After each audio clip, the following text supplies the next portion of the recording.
What's up guys, Kiwi Bro here, back at you with another video. Now today we're going to be talking about an up and coming indie game. This game is called Ironsight. Now I've covered this game before, I think about 6 months ago, but it's gotten big again, so I thought I'd bring some more information to you guys now that they've been updating the game a lot more, adding some new stuff. And basically what we're going to do is we're going to break this video down into 5 categories. The categories are going to be game modes, graphics and quality, playability, cosmetics, and replaceability. Alright, so let's get into the first section of game modes. There are currently 5 game modes in Ironsight. A lot of these resemble classic game modes from games that you have played, Call of Duty, Halo, that sort of thing. So obviously they've got S&D, which is search and destroy. It plays exactly the same as every other search and destroy, so I'm not going to get too much into that because you know what search and destroy is. The second one is TDM, or Team Deathmatch. Now everyone knows what Team Deathmatch is. You go in and the objective is purely just to kill the opposition team. Very, very simple. Now the next one is Resource Takeover. Now this one you have to go in and kill enemy sentinels and collect the resources that are dropped from killing them. This game mode is very similar to one that was in Black Ops. I can't quite remember the name of that, but you drop the resources, you got to pick them up and take them to a point, and the team with the most taken resources wins the game. The second one is Secure Point. Now this is similar to Domination or Hardpoint, but also it has its own spin on it. So there's, depending on how many wins go between the two teams, there's 1 point each round that has to be secure. To win the round, you secure the point for the longest amount of time, and you finish, and it's the round over. Then it goes into a next round. Now, if you win all 3 rounds, that's the game over, but say if you win one, then the other team wins one, then it keeps going until there's a definitive winner. Now, sometimes these game modes can last very long, or can be very short. The first game I played today lasted all of 3 minutes, and that was the entire game. So the games can be quick and fast, or they can be long and painstaking. And now the final game mode that is in the game, this has been put into the game recently, is Frontline. Now Frontline resembles the game mode from Call of Duty World War II War. Basically, there's attackers and defenders. The defenders have to defend the first point, and the attackers have to claim it. And then if the attackers claim the first point, then they move on to a second point. Unfortunately, the game doesn't last very long because there is only 2 points to capture. I think it should be maybe 3 or 4. And you only ever play an attacker or a defender. It doesn't switch sides once it's finished, which is an unfortunate thing. If they could do that, it would add some length to the game, and it would add more playability to the game mode. Now, something that I would like to mention is when you are matchmaking, you can select to have all of these chosen. So you go into a lobby where all of these are chosen, but you can take off individual ones when matchmaking. So if you like Search and Destroy but don't like TDM, you can turn TDM off, or you could turn all of them off and just have Search and Destroy on. Or if you want to play all of them except for Search and Destroy, you can just turn Search and Destroy off, and it won't put you into a lobby that plays Search and Destroy, which I find is very convenient. But you can search for individual game modes. But just because it is a smaller player base, because it is a free game, I recommend just learning to play all of them and maybe just turn 1 or 2 off that you're not intent on playing. Now we'll move into the second part of the video. Now that is graphics and quality. Now this covers a wide area of things to talk about. Firstly, the graphics can be excellent. If you have a high-end computer, this game will run really, really well. But you don't have to have a high-end gaming PC to play this game. You could pretty much play this on your mum's laptop if you wanted to. I run it on medium, and my computer is not that great, and I get 60 frames. The unfortunate thing for me is there's no Oceanic server, so I have like a 250 ping, which is why this game is quite difficult for me. And if you are outside of America, it is going to be very difficult to play because you are going to have a very high ping rate, which is unfortunate. And the quality of the game is actually really well done. It feels like what Call of Duty should be now. If you're a fan of Modern Warfare, Modern Warfare 2, Modern Warfare 3, this is a game for you if you're a PC player. It feels like that. It feels like I'm playing an older Call of Duty. And this is what I want out of Call of Duty now, is this type of game. And this is where they have gone really, really well in creating this game. Now, we'll talk a bit about the maps. There's 14 maps. I do not believe that all 14 are in the beta right now. I think there are about 5 or 6 in rotation in the open beta. I think a lot of maps they're working on, I think they take some out and put other ones in while they're still developing the maps and adding different things for different game modes, which is really cool. I like that there's 14 maps. That's more than Call of Duty World War II came out with. I think they had like 9 or 10. And that pretty much covers it. The quality of the gameplay is excellent. The graphics can be good, but you can play it on a dirt cheap PC or laptop, which is really good. Anyone can play this game, and I think that's where they've gone right, is making it available to a lot more people with lower quality computers. Right, section 3 of this video is playability.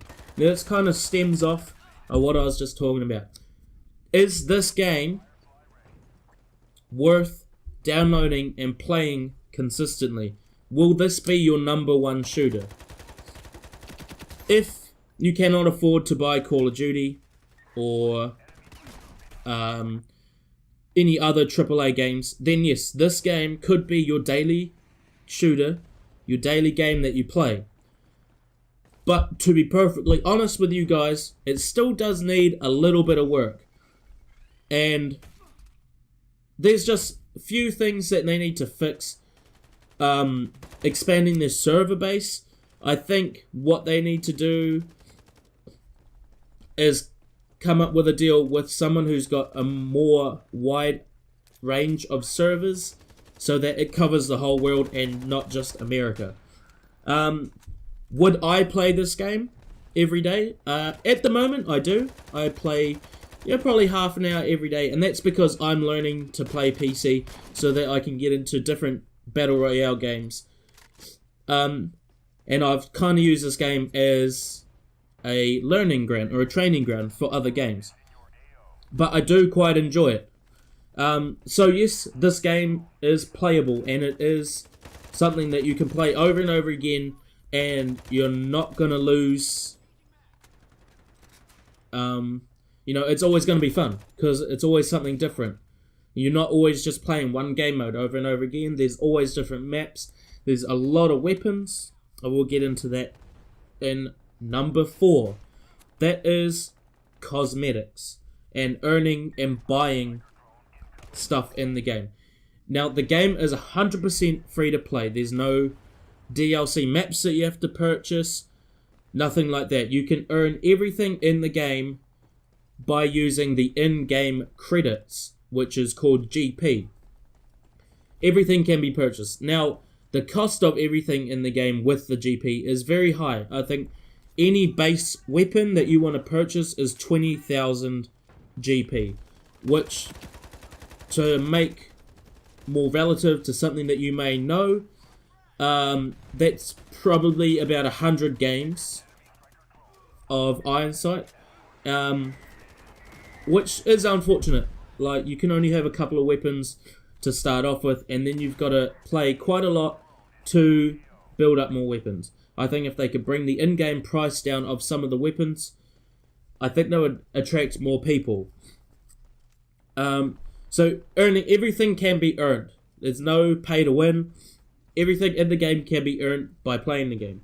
But as always, with every free-to-play game, you can purchase points to buy stuff in the game. And that's how developers are able to make games for free.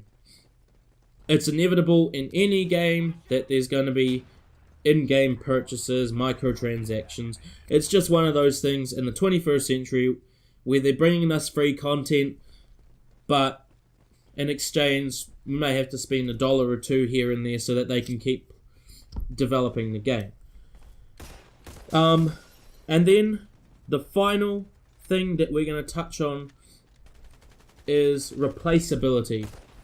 And what I mean by that is, will this game replace AAA shooters of its same type? Now, I'm talking Call of Duty, I'm talking Battlefield, any other big shooters that you may think of. Could this replace it? Now, the first thing I'm going to touch on is it's free to play. So it makes it accessible to a lot more people than Call of Duty and Battlefield, which is unfortunate for Call of Duty. If Call of Duty went free, then this game probably would not exist, because it's basically a replacement for Call of Duty for the people that can't afford to spend $80 to $100 on buying Call of Duty or Battlefield, which is really unfortunate. But this game is a good replacer for those out there that don't want to spend money on a game. You can earn everything in the game by playing it. You don't have to spend any money to buy this. You don't have to get an upgraded computer to play this game. You don't need any special stuff to play this game. All you need is a computer, a keyboard, and a mouse. And that's it. You're set. Obviously, if you've got a higher quality computer, you're going to have a better experience. But nevertheless, you're still going to be able to play it. And that's, I mean, running on low settings or medium settings is 60 frames on my 5-year-old Alienware gaming PC, which is running at NVIDIA GTX 765M. And if you don't understand that, then look it up. It's not that great. And it runs this game at 60 frames. So this game, for me, it's not going to replace AAA shooters, because I've been playing COD since Modern Warfare. But it is a very fun game, and it is a good game to get into if you want to learn PC gaming. It is pretty much a Call of Duty training grounds for PC gamers. So I'm going to end off this video just to say we're going to wrap up everything. The game modes are good. You can play whatever you want. There's plenty of maps to play on. The playability is great. I could play this over and over again and I won't get bored. The cosmetics can all be earned by just playing the game.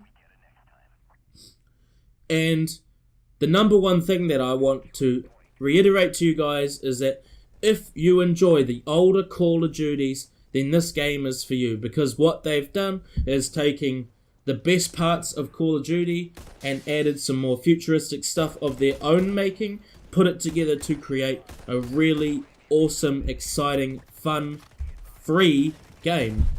So I'll let you guys think on that. I'll put a link in the description for Ironsight if you want to go ahead and download the game. And if you guys do want to come have a jam with me, feel free, leave a message down in the comments, and I'll be more than happy to jam out with you guys. But anyway, guys, this has been a video about Ironsight. It is worth picking up. It is worth downloading. I hope you guys have enjoyed the video, and please don't forget to like and subscribe to the channel to join the brotherhood. I've been your Kiwi bro. I'm going to let you enjoy the rest of this gameplay, and I am out. Peace.